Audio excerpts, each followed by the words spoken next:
Cassandra, it's you! Phoebe! You promised we'd see each other again, and now we have. I also said, stay out of trouble. Which I have.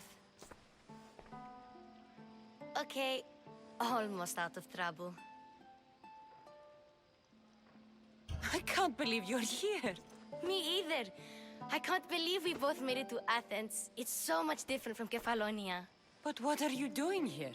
I'm here to get you ready. I have to make sure you leave all your weapons and change into these clothes. So you somehow work here? For Pericles? No, for Aspasia.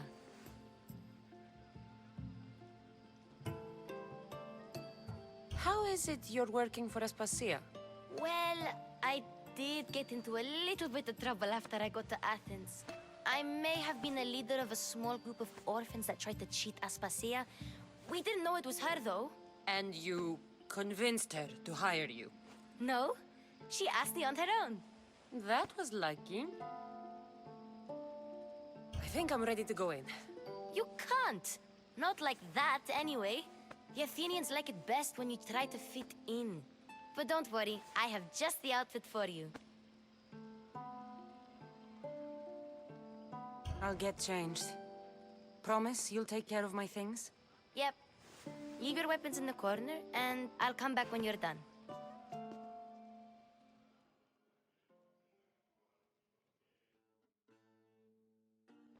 I feel uncomfortable in this. Now you look like everyone else. You say that like it's a good thing. It is. If you want them to take you seriously, this is the easiest way. Trust me. Is that everything? You're all ready to go in. Don't worry. You've done scarier things than this. I'm struggling to think of any right now. Are you sure I can't keep just one weapon with me? No weapons. Now hurry and go in. Oh, and don't leave without saying bye.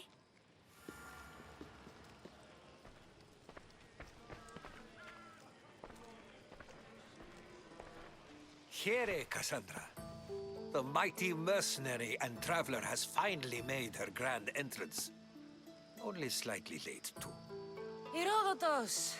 Athenians have no problem letting... Don't let the company here tonight intimidate you. I won't. Pericles is no king. He needs these guests to love him so that the people love him. And they, in turn, need Pericles.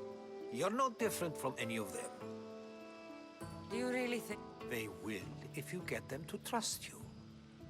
And you've wisely dressed for the occasion. Appearing trustworthy is the most important part of being trusted, after all. Now then, come, let me introduce you to everyone.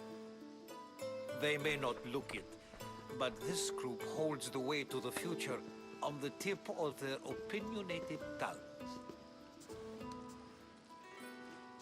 Ah, Sophocles and Euripides, for example.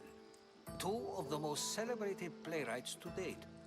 No one can throw stones as far as they can. They appear to be locked in some kind of intellectual struggle, as is their way. He's a writer of comedies, of all things. Comedies, Euripides!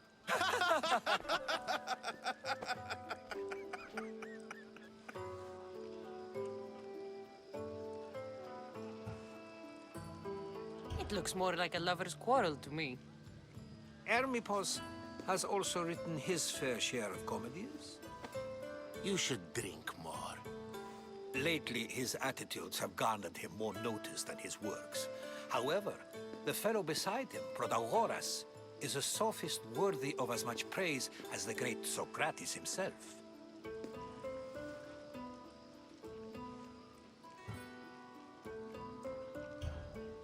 I'm not sure great is the term I would use. Oh, don't let Socrates get under your skin. At least he wore shoes for the occasion. And the poor thing gesticulating like an ape is Thrasymachos.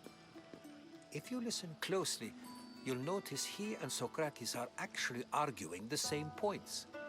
But the wind from his wild gestures deafens him to critique. That isn't at all what I mean. Where is Pericles? Oh, he never attends his own parties. Which reminds me, there's something I need to get his help with. Vile Socrates, always appearing where I least expect him. Warrior, protect me from his amorous gaze. Oh, Alcibiades, this is not a time for jealousy, but for love.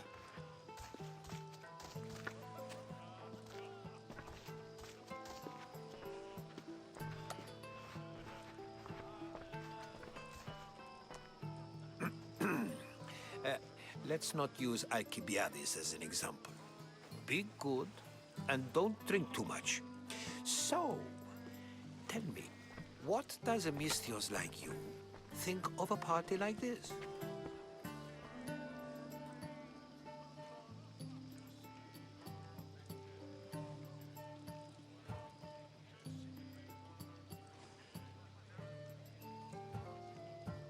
This party could be fun. Alcibiades drinks like a Spartan. Maybe he fights like one too. If I could suggest anything, please don't start a fight or end one. Thank you, Herodotus. Now, if you'll excuse me, Pericles is here somewhere and I need to prepare him. If he's alone, I'll tell him what your brother said. Agreed.